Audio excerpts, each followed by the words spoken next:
Hello, ma'am. Can you hear me? Yes, I can. Yes. Okay, ma'am. This is Redwan from Dhaka, Bangladesh. Thank you for this session. I want to ask you a question regarding the probably some of the early lines you said in this seminar.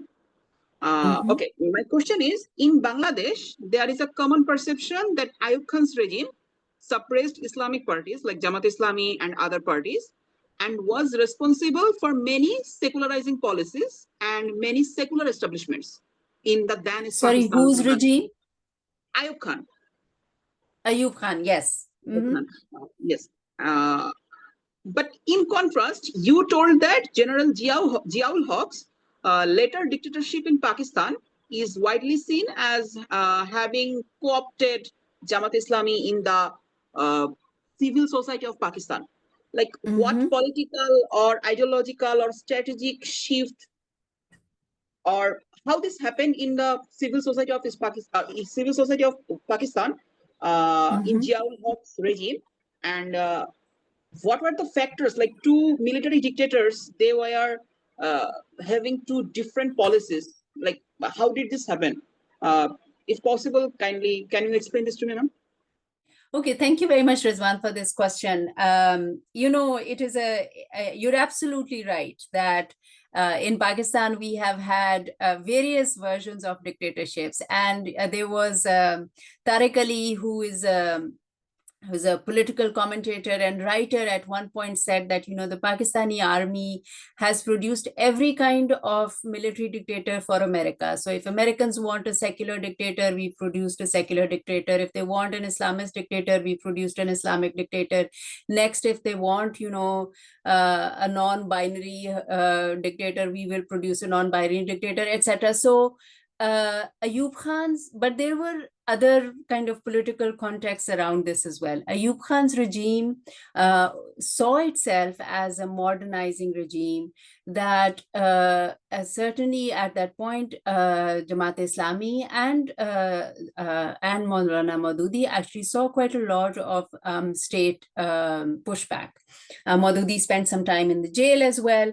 There had been earlier state support of some kind for Maududi because he had a radio program. He was able to actually build a lot of following because of that. But Ayub Khan's regime, this was a time when the image of what it is to be a modern state did not include religiosity as part of that.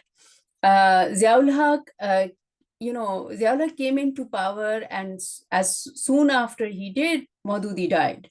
So Jamaat Islami, which had been ruled by this very strong, forceful personality of Maududi, suddenly had no leader who could of the same stature. And Ziaul Haq, when he reached out to the Jamaat Islami at that point, now you look at Jamaat Islami, and in fact, I interviewed many people within the Jamaat in the 2000s, and that was a period of intense tension within the organization. First, Jamaat's role in Bangladesh was also deeply contested. Jamaat Islami in 1970s has actually fielded one of the highest number of candidates because they thought that they actually had so much support. It turned out neither in Bangladesh nor in Pakistan people actually voted for them.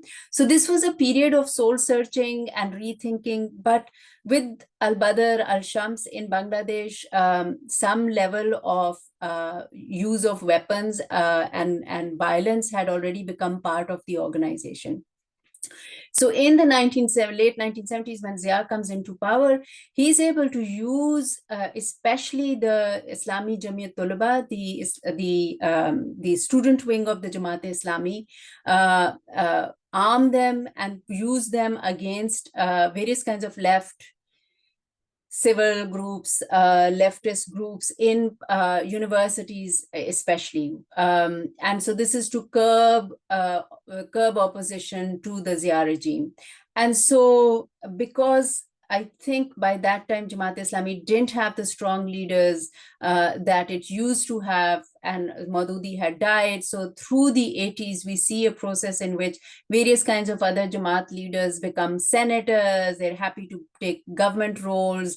In universities, Islami Jamiat Tulaba is given a free rein, and police will be more lenient with them. When there are clashes between students, they have more arms, because increasingly parts of Jamaat Islami also become involved in smuggling arms to the Mujahideen, people who were called Mujahideen at that point in Afghanistan. Now they are being called the Taliban. So there was a way in which the whole kind of role of Jamaat Islami shifted. In Karachi, where Jamaat Islami had a very well-educated, middle-class kind of membership,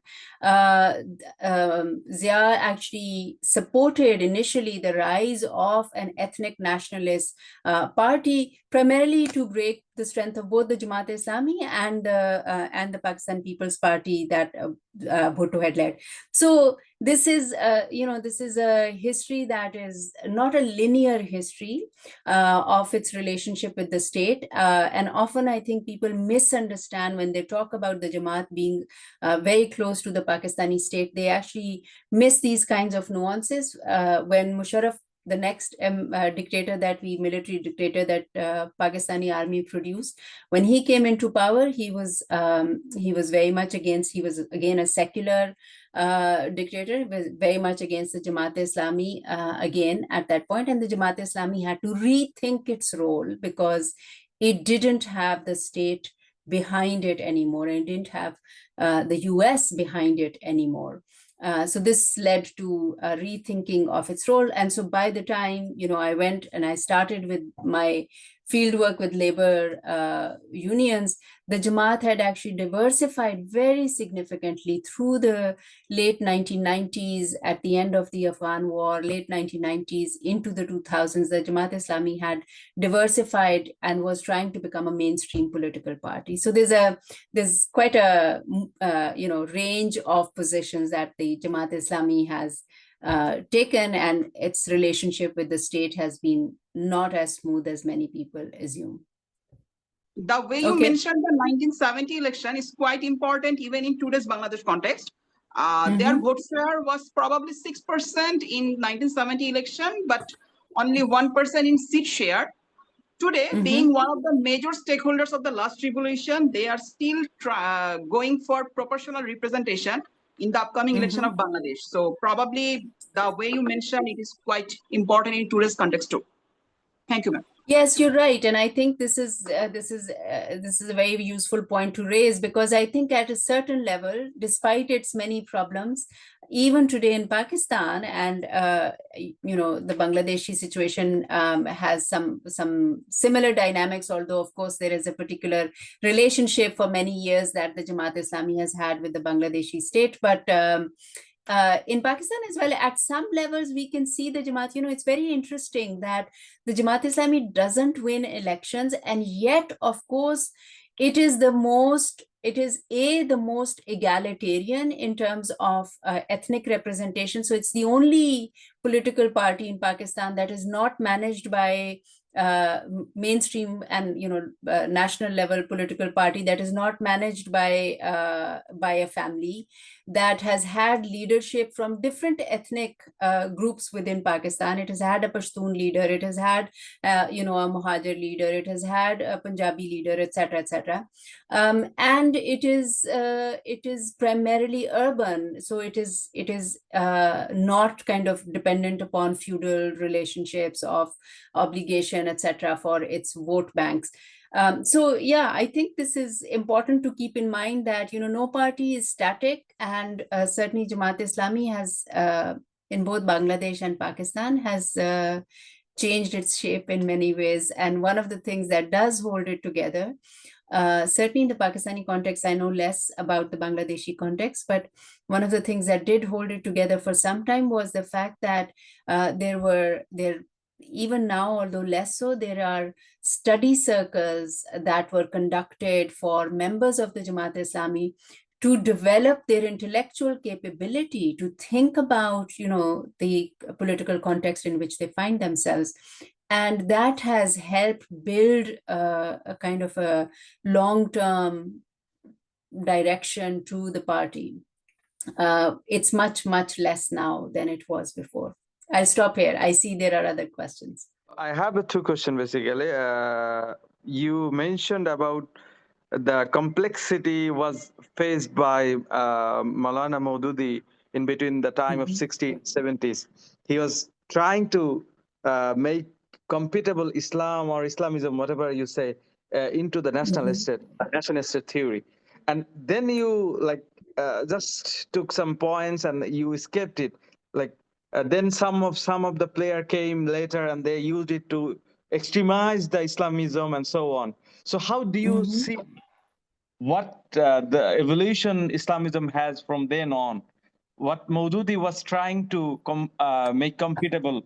So how do you see now? There is a term post-Islamism and there are a lot of debate on that as well. So I just want to get your view on that. That's my first question. And my second question is, you mentioned about the communist and Jamaat Islamist joint protest against Pakistan at the time of 47 or 46.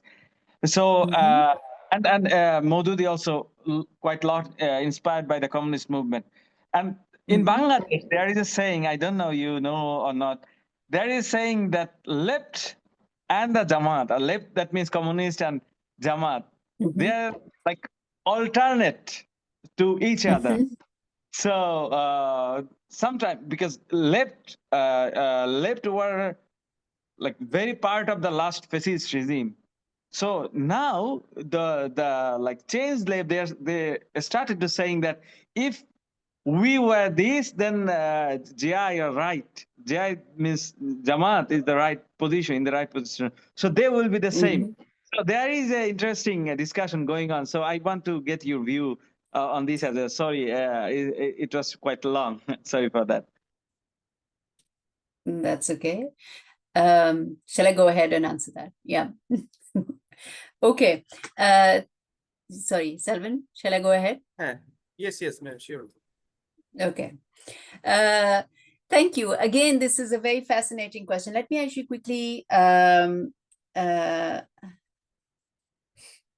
write something down for my own memory. Okay. So the first thing, first question that you asked was about, the 1960s and what I had meant there. Basically, what I was saying was not about nationalism. It was really about the fact that in the 1960s, so, Maududi, after Pakistan is formed, he goes to, he gives this very famous speech at the Bar Association. He writes the book in English, Islam and Constitution. And he's really trying to think about how to make Sharia, not nationalism, Sharia compatible with the state, right? So how do you take Sharia, which is has multiple, which has at least 4 big schools of jurisprudence, Hanafi, Maliki, etc., plus the Shia schools of jurisprudence, has much debate, right? There's no one solution to a problem in Sharia. There are multiple ways of interpreting the Quran, and Sharia is in that sense very broad, and that is what has also kept it alive, kept it vibrant, kept it relevant for different situations. So to try and codify it, to make it into a relatively strict legal regime where if you do this, then the X happens, that kind of lack of contextual reasoning, lack of embedded ulama, because how does Sharia operate? Sharia primarily, even today in the world, is not through state imposition. It is through individuals going to an alim, who is ultimately a scholar, asking for an opinion, right? It is essentially to say, I've had a fight with my brother, we want to divide something. How do you, given the kind of legal school that we belong to, how would you recommend we deal with this? And the alim can say something, you go home, you don't want to do this, there's no police behind the alim.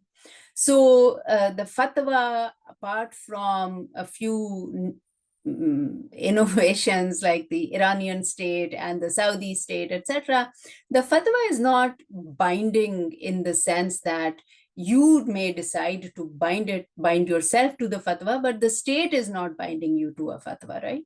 So, so Maududi had started kind of working through that complexity. So even though he makes assertions to say there is no reason why Sharia is not compatible, cannot be compatible with the modern state, etc., he ultimately, I think, I mean, the way I read him at that point, he's still struggling with it, because it is getting complicated. The more, you know, you kind of look at, yes, you can have some very broad guidelines. Yes, Sharia can act like a constitution, but then what do you do? Because states require much more predictability. They require that if one decision is given in Dhaka, the same decision for a similar kind of act should be given in Chittagong, right? So there's a lot more standardization that you require.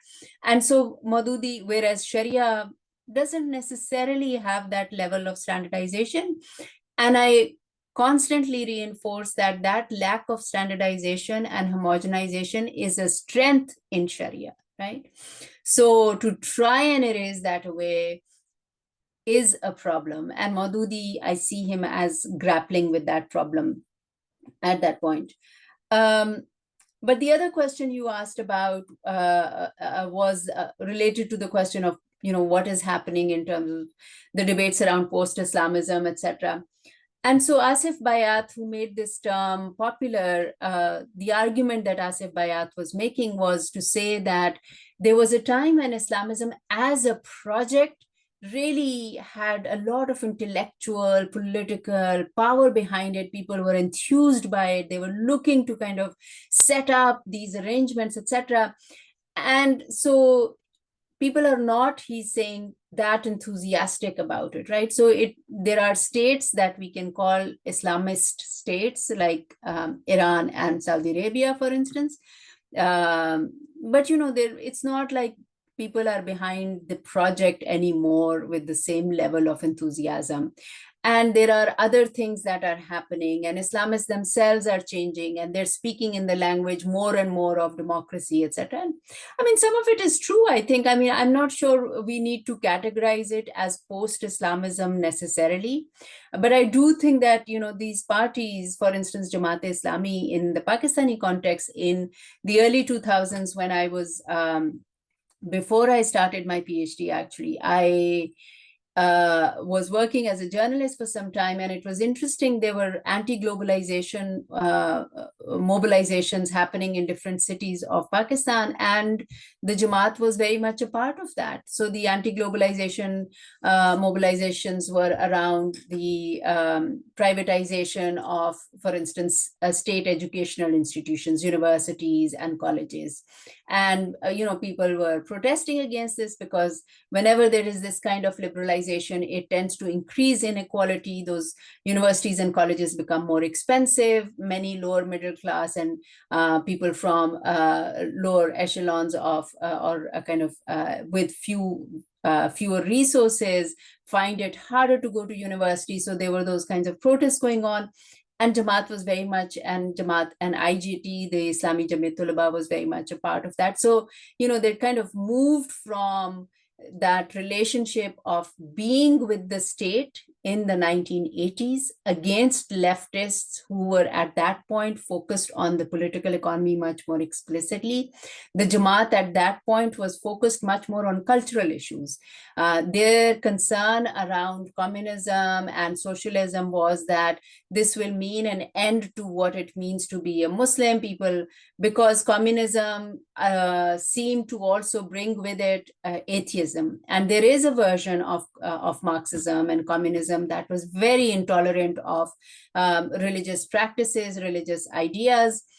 So there was some truth to what the Jamaat was highlighting, but at the same time, that difference between the Jamaat and the leftists that you have also mentioned became very stark at that point.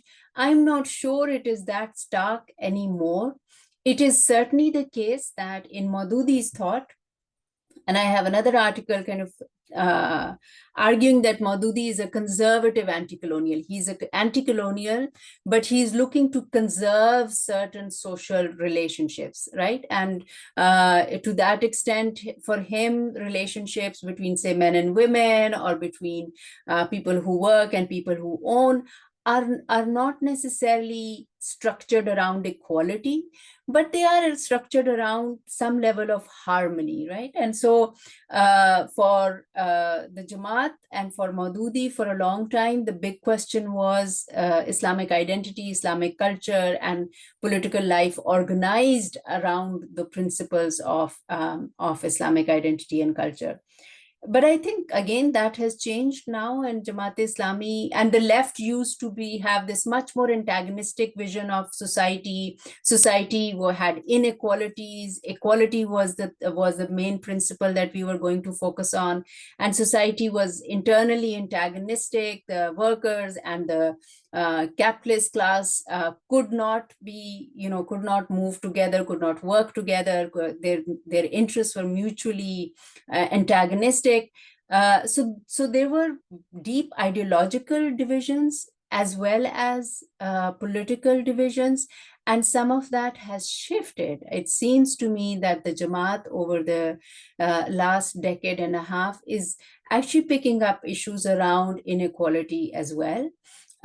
Becoming much more engaged with questions of political economy, whether they are able, and the left actually has moved, or there's a version of the left that has moved much more towards cultural identity and identitarian politics and moved away from the question of political economy. So this is a situation of some level of flux at this point. Yeah, let me stop there. Actually, I have a question related to the way Modudi.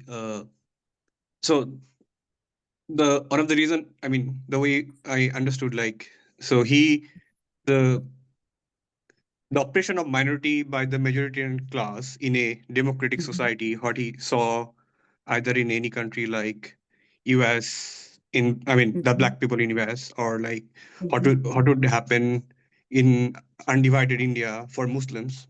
So so his idea, so he want to find a way that protect these people as a more equal to the majority. But so he's his thinking was it's more like a so he thinks like if we can have a boundary defined by the laws of scriptures, that might uh, protect the state to behave kindly to the minority. But then it but then if there is a country with a good amount, good portion of all the religion, like Hindu, Muslims, Christian, like percentage wise, like suppose like 25%, then how can, so then if you don't follow the secular democracy, which try to be like not to incline, though it's not true at all, but it is still like it can not, I mean, not incline to any of the religion. Then which law of the scripture you will implement? Like, is it? If is a Muslim majority country, then it automatically it will subscribe to the Islamic scriptures, law of the Islamic scriptures. Then it will have the same problem with the. It's not going to. Uh, solve this problem. What he thought about it, like how the minority will get treated. So then my another question is like, whenever a state form on based on ideology, like so when people, is kind of separate how do you see the world. But the thing about the communist country like Soviet Union, so they thought they are going to make a egalitarian country, but they ended up with, they have a very good principle, like to, but they ended up become a dictator, right? To then the ideal they think that was their main thing to protect, not the people. People are less important to them then there's their ideas. So if a country or like state, suppose we have a in Bangladesh, suppose we have a state, maybe Modudi's view of like a state become the state of Bangladesh, then Mm-hmm. then it has the same fallacy what Soviet failed to implement. Like it will, if, I mean, Mm-hmm. when something is based on this ideologue, so it's not like another. So this is another. So how you think it it will not go the same path as another ideological state like Soviet? So Mm-hmm. Okay. my third question is: did Moduri sorry about that? Did Moduri thought about how? So to me is the main problem in the world is like sharing the resources.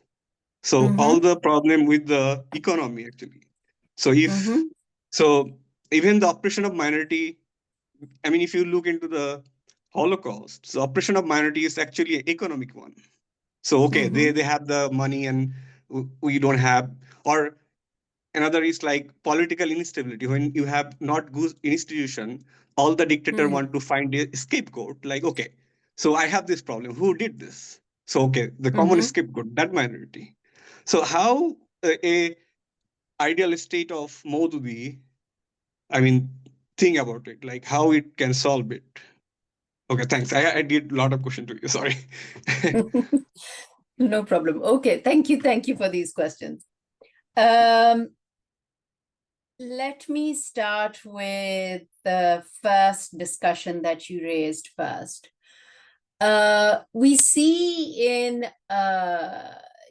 in the kind of wider discipline of comparative political theory or history of political thought in kind of beyond Europe, we see that there were, through the late 19th into the 20th century, there were many debates about rule by good men versus rule by good laws, right? So the liberal European model is rule by good laws, that you devise laws should be so good, you will have checks and balances, you have a constitution, you set up these laws in such a way that even if we get bad people, they can't do a lot of harm, or they are kind of constrained because there are different institutions. So you have somebody who's elected by the people, but then the judiciary acts as a balance against them, and then the bureaucracy is constrained by the military and by the politicians. So all the various kind of institutions of government,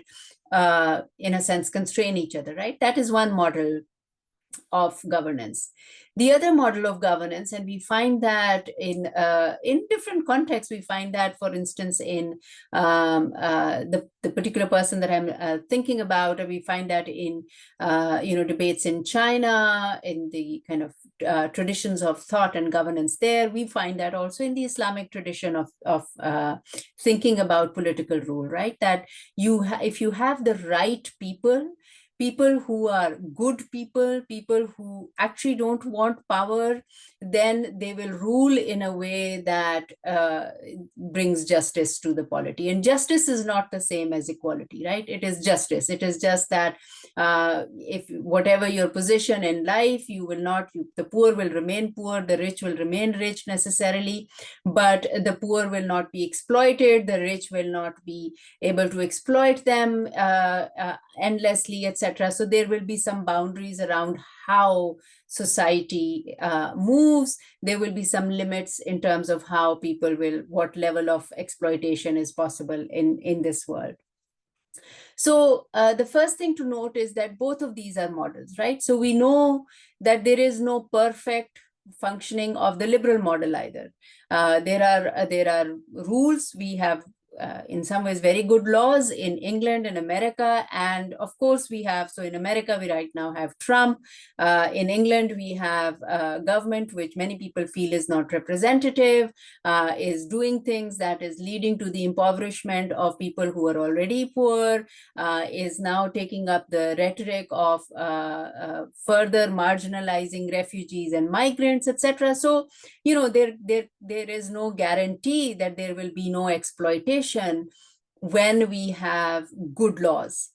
And so Maududi was, I think, working within that kind of larger tradition of Islamic thought, where he was focusing on rule by good men, in a sense, right? So if you look at how he imagines, and when he talks about how the Islamic State will be, who will lead the Islamic State. So he says that, you know, the Islamic State has to be led by somebody who believes in the Islamic State, because otherwise, and this is, he says that explicitly, he says, otherwise that will be like having a communist state led by a liberal, or a liberal state led by a fascist. So there is a particular ideology that he imagines, which is the Islamic State that he has imagined, right? If people believe in the ideology of that Islamic State, then the minimum requirement for the leader or the Amir or the president of that state is that that person should believe in the ideology,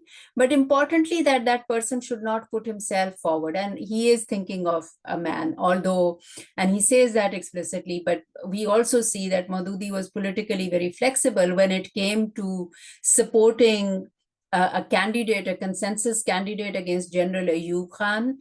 He supported Fatma Jinnah, who was a woman. And in fact, many within his own party said, you know, why are you supporting Fatma Jinnah at this point? Here's a woman, you're saying she should be president of Pakistan. And he, at that point, said, well, you know, she is the most likely candidate. The bigger problem right now is the dictatorship of General Ayub Khan, and we need to get rid of that. So he, again, I keep making the distinction between his ideal state and the pragmatic political distinctions that he also made, right? So for him, then, this is primarily the system that he wants to set up is a system of rule by good men rather than rule by good laws in some ways. We can debate whether either is viable, right? Or which one is more viable than the other. But I just want to, first of all, make that distinction. Second, I will come to the question of secular democracy later, but second, I want to come to your comment about, you know, the communist state as a state with an ideology. There is no state without an ideology right now. Do you think the American state does not have an ideology? In fact, what is more interesting is that, and what is really remarkable is that there is an ideology that is presented as not being an ideology, right? So liberalism is an ideology. Liberalism requires certain behaviors. It has a framework. There are certain ideas that go together, and yet it presents itself as not an ideology, as if, you know, this is just the natural way of being. Human beings are always already liberal until something happens to them and they become Islamist or they become communist and they take up an ideology. But that is not the case. Liberalism is also an ideology, and it is an ideology that actually also today claims to be the dominant ideology. And so it becomes all the more important that we recognize its limitations, recognize its problems, and think about alternatives. Sometimes maybe just pushing against ideas that liberalism has made so natural for us that we think that this is how humans always behaved. And it's useful to kind of think about situations where humans did not behave in that way, right? So the idea that the individual is always the unit of analysis, the idea that the individual's conscience, protecting the individual's conscience, is the best way to actually protect religious harmony in a country. These are liberal assumptions.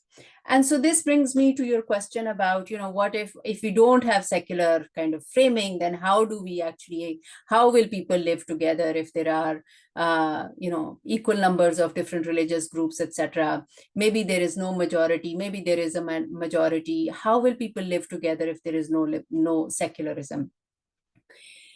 Well, the first thing again to note historically is that there has been remarkable violence even within the framework of secularism, right? So within secular states, there has been remarkable violence. For instance, and this might seem like these are not good examples, but bear with me. America is one of those states that actually has in its constitution a separation between state and religion. Yet, of course, if you were a Muslim, it is very unlikely that you would become a president of America. But, that's too far. I said what I set out to establish is that you can have remarkable levels of violence within a secular state, or a state that has espoused secular credentials or secular ideas.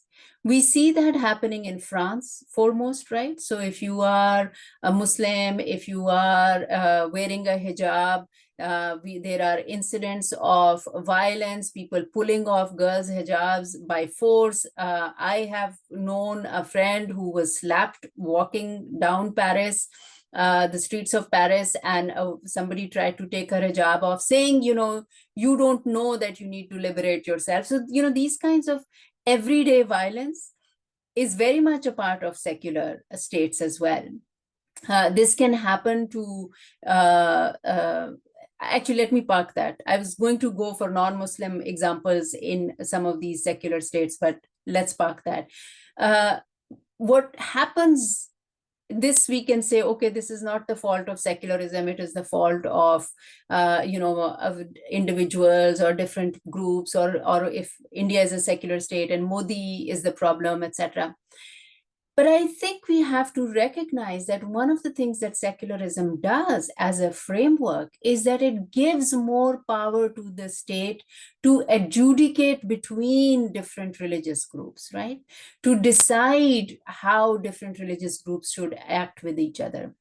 And as I said before, it is important. We know historically again that there was a particular history in Europe which led to a valorization of secularism because there was a very structured church.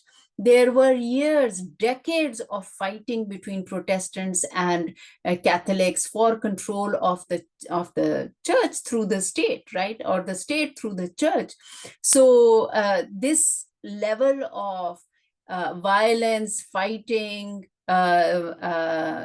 religious kind of homogenization. So Rajiv Kinra has this very helpful article where he compares Elizabethan England with the Mughal Empire, right? So in the Elizabeth's court in England at that time, you could not be Catholic, much less, anything else, or a Jew or a Muslim or a Hindu. You could not be a different kind of Christian.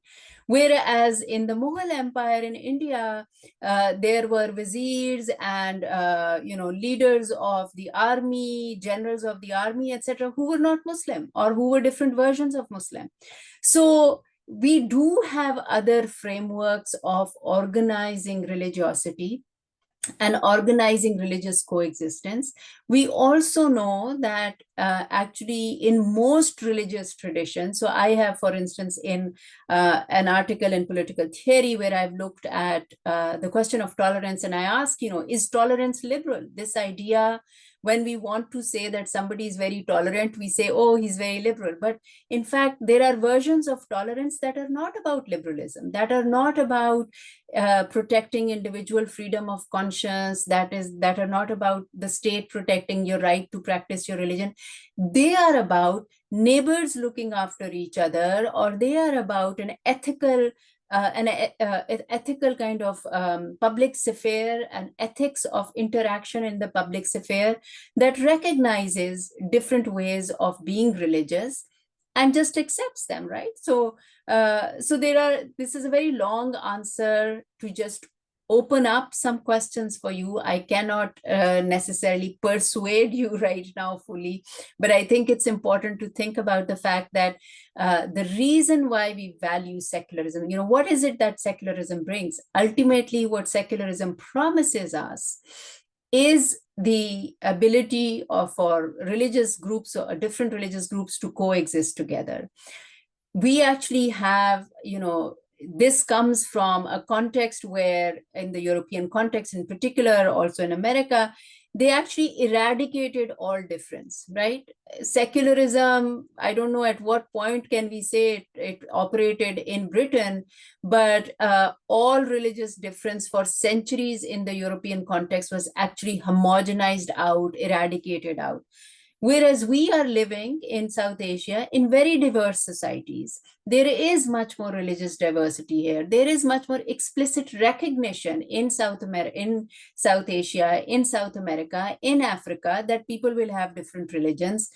And so why do we assume, and let me end there, because you asked in your question, why do we assume that the state will have to impose any religious laws?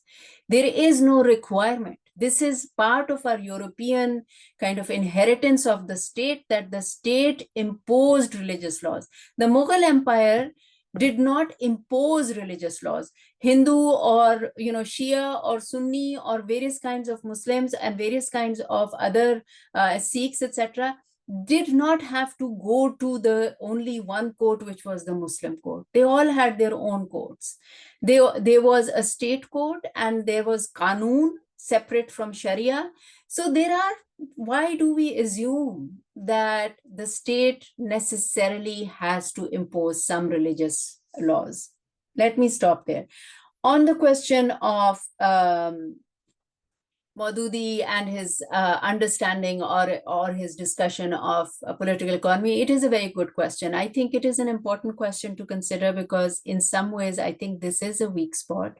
Although to be fair to Maududi, he is one of the first people who actually wrote on the field that has now become Islamic economics, right? So he proposes a vision of the economy which is opposed to capitalist accumulation, right? And one of the questions, so he talks about how, how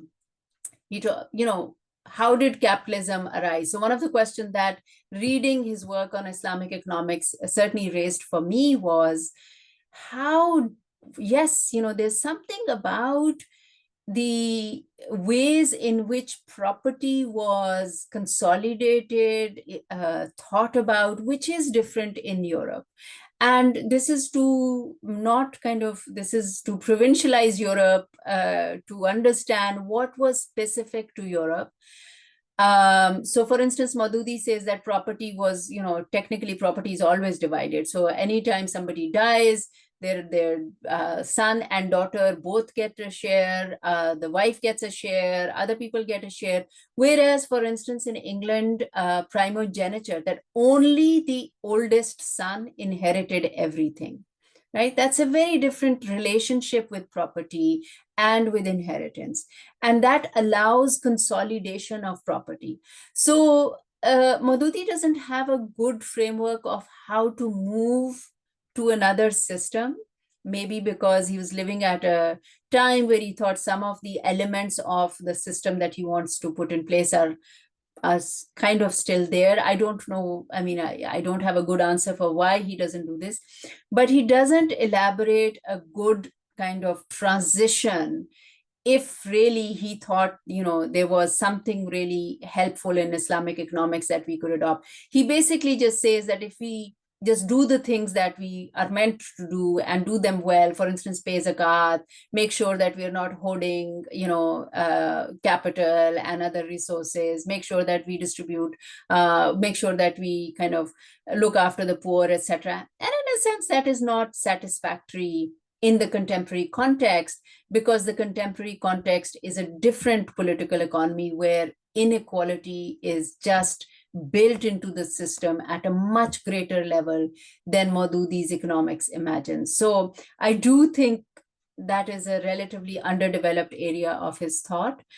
But at the same time, I guess he's one man and he can't have all the answers. He did raise some very good questions for us to think about.